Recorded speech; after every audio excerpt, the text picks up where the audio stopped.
Olá, sou Suzeli Aires, acadêmica do curso de Letras Língua Portuguesa.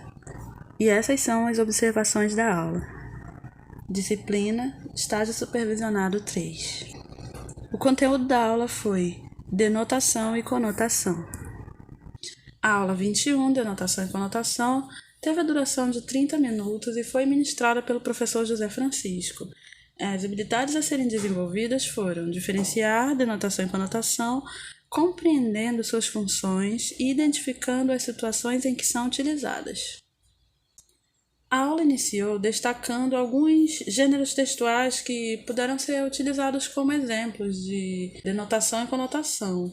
Um ponto importante que foi possível observar desde o início da aula foi que o professor utilizou situações do cotidiano dos alunos. Ele trabalhou as palavras que podem possuir diferentes significados, mas dentro do contexto dos alunos. O recurso utilizado na aula foi o slide, contudo, foi perceptível que o professor criou uma proximidade. Apesar de estar limitado ali a um texto no slide, ele criou essa proximidade utilizando o neologismo, falando sobre gírias da cidade de Manaus, coisas que, além de despertar o interesse dos alunos por eles utilizarem, criou um questionamento acerca dos múltiplos significados de um mesmo neologismo, dependendo do local ou da situação em que a pessoa utiliza. De acordo com Furtado, na primeira parte da aula, o professor deve se ocupar em facilitar para o aluno a construção de sentido. Essa facilitação ocorre na medida em que o professor consegue promover a contextualização do conhecimento, lembrando que contextualizar significa aproximar o conteúdo do contexto do aluno, que foi exatamente o que o professor fez.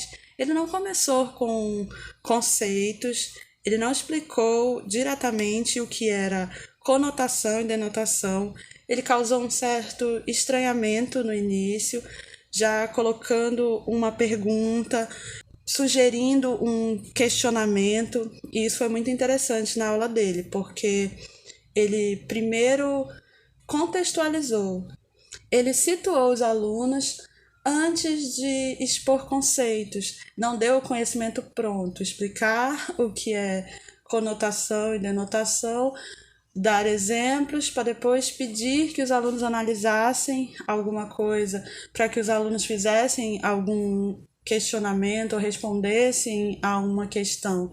Ele propôs primeiramente a questão e, desse modo, além de avaliar os conhecimentos prévios dos alunos, saber aquilo que ele já supõe acerca do conteúdo a ser trabalhado, ele também pode causar esse estranhamento, que seria a base para a construção do conhecimento dos alunos, para, posteriormente, ele fornecer a informação que vai ser agregada como conhecimento de forma mais significativa do que um conhecimento que vem pronto, quando o professor explica tudo e depois faz uma pergunta que, obviamente, se o aluno prestar atenção, ele vai saber responder, porque o professor já deu as respostas. Isso vai significar pouco para o aluno, porque não tem sentido na vida dele.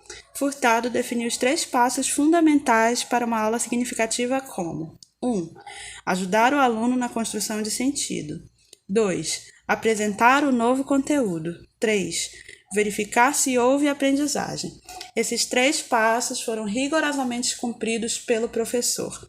Eu não acrescentaria nada.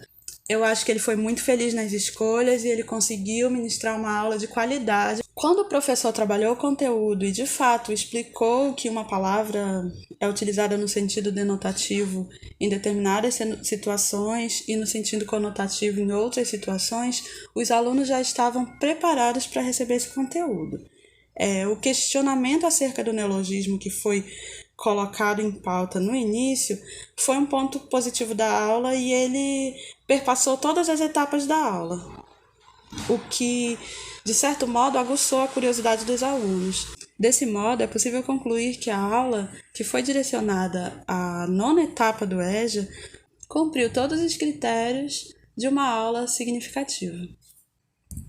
Essas são as referências. A base teórica utilizada foi o livro Vínculos e Aprendizagem, de Júlio Furtado, 2014.